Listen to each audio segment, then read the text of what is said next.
Hi everyone, I'm Jack the Rambling Raconteur, and I hope that you're doing well. I'd like to share some thoughts on Maru by Bessie Head. This is a novel from the early 1970s that achieves an interesting effect for the reader. And that's because Bessie Head takes just 4 characters in a rural village in Botswana in the middle of the 20th century and drops them into a romance that does not feel romantic. Into a book that's a meditation on art, on the interaction between dream and art, the way in which an individual will impute their will onto an artist or an artist onto their art. And yet it's not formal, it's not precious and arch in its exploration of art. And it's a book that's about power dynamics, both gender and racial, in which the subversions are plentiful.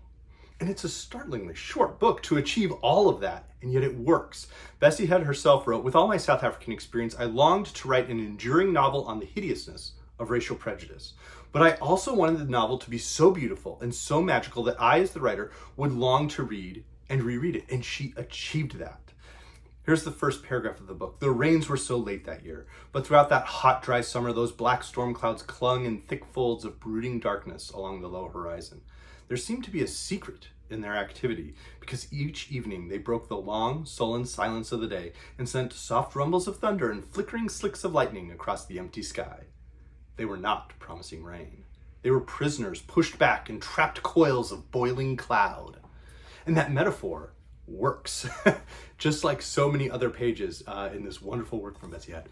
So the power dynamic that she explores is a racial dynamic. Bessie Head herself was multiracial, living under apartheid in South Africa, and had fled as a political exile to Botswana, where she then, about 10 years later, started writing fiction, both in novel form and short stories. And yet with this book, she decided to invert the sort of racial dynamic she had experienced, having a white parent and an African parent. And so she gives us a main character, Margaret Cadmore, who is raised as an adopted child, sort of as Head herself had been, is highly, highly educated, and is now here at this rural village in Botswana, except she's on the extreme low end of what was then a racial caste system in Southern Africa. She's a member of the San, a very rural tribe of people who had, in the past decade before this book was written, been pushed out of their ancestral lands that became the Central Kalahari Game Preserve. And so she is akin to people who are still being held as slaves by the other Africans, and on remote places, on plantations and farms by people of European descent there in Africa. And so they view her as this person who's supposed to be subhuman, but she's more educated than any of them. And when she draws, when she produces art, it startles them with how deeply it taps into their consciousness. How that this person who they've never really been able to fully view as human is suddenly producing what seems the most human, the most advanced human works within their experience. So let's see how that changes this community. She's arrived and they're trying to figure out a place to set it up. "The day was almost over. It was too late to purchase a bed from the shop. Perhaps scorpions could not climb up tables." She swung round, this is Margaret, and burst out nervously, "Please don't remove the table." He kept quite still, his hands touching the table. He did not turn round. When he spoke, she could hardly recognize his voice. It had deepened in a strange way. There was something sweet in it, like a note of music, yet he only uttered one word: "Why?" "I am afraid of the scorpions," she said. He turned round slowly. "I knew you were going to say that," he said, as though he were talking to an old friend whose faults and failings were quite well known to him. But there was a trick to him, some shocking, unexpected magic. A moment ago, he had been a hateful, arrogant man. Now he had another face, which made him seem the most beautiful person on earth. It was only his eyes, as though a stormy sky had cleared. What was behind was a rainbow of dazzling light. Though unaware of any feeling, something inside her chest went bang. Her mouth silently shaped the word "oh," and she raised her hand towards her heart. He looked away, but when he turned his head again and looked at her, there was pain and inquiry in his eyes, as though he did not quite understand what had happened, as though he had been presented with something strange and unnatural, which was beyond his control, and he did not like it. He bent his head, trying to withdraw himself, walked slowly to the door. The scorpion crossed his path, and he quietly crushed it with his foot. He paused by the door and rested one hand on the doorpost. "I'll fetch you a bed," he said humbly. How did life prepare one for the unusual? It only defined what work you ought to do, what you ought to eat, and when you ought to eat, but no one ever said anything about your feelings. There was a strange feeling in her towards the man, as though she were ashamed of him. She heard the van move down the hill. She laughed a little, then spoke out loud. "But I am not that important." He had made her feel as though she were the most important person on earth. when no one had ever really cared whether she was dead or alive, and she had been so lonely. The loneliness had disappeared, like the mist before the warmth of a rising sun. And it goes on until the final sentence of that section is, she was really no longer lonely. Moleka, the man who has had this transformative experience, in just a moment, he goes from viewing Margaret as this person who does not belong in a house, does not deserve a bed, that she is one who, would not be welcome to eat at his table. And suddenly he's willing to take that extra step, crush the scorpion, protect her, and do what's right, to view her as human. And that early encounter becomes one that sort of reveals the sort of slippery slope of, once those racial castes start to be broken down, once that dam, there springs a little leak, what happens across a society? And of course here it's just a microcosm of this one individual village and the four individuals within it. So we have Margaret, this new San individual who's a highly trained teacher. She's sort of the new teacher, perfect back to school read. The most sort of experienced, dynamic, charismatic teacher at the school she's working with, Dikeledi, is the sister of Maru, the titular character. And Maru is the individual who's supposed to become the next sort of chief of the village, the head of the village, the most powerful individual. And we have this idea that everyone sort of submits to him.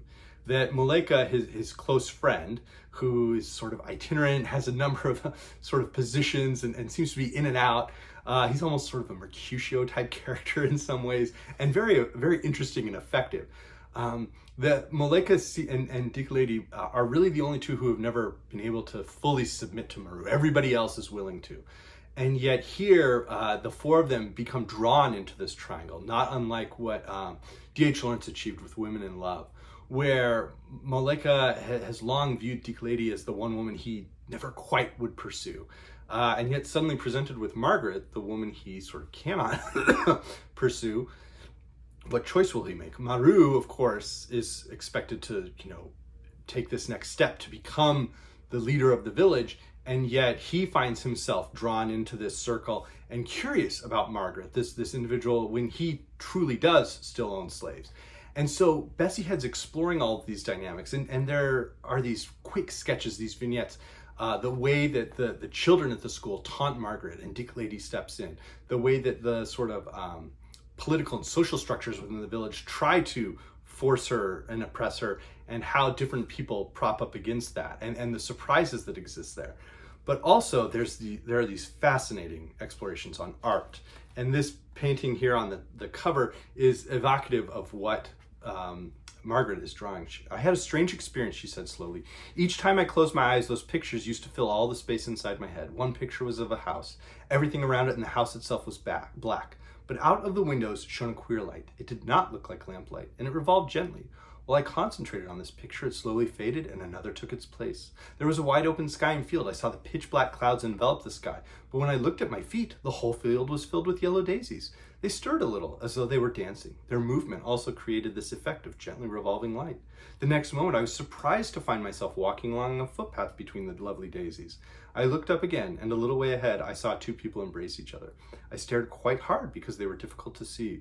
Their forms were black, like the house and the sky, but again, they were surrounded by this yellow light.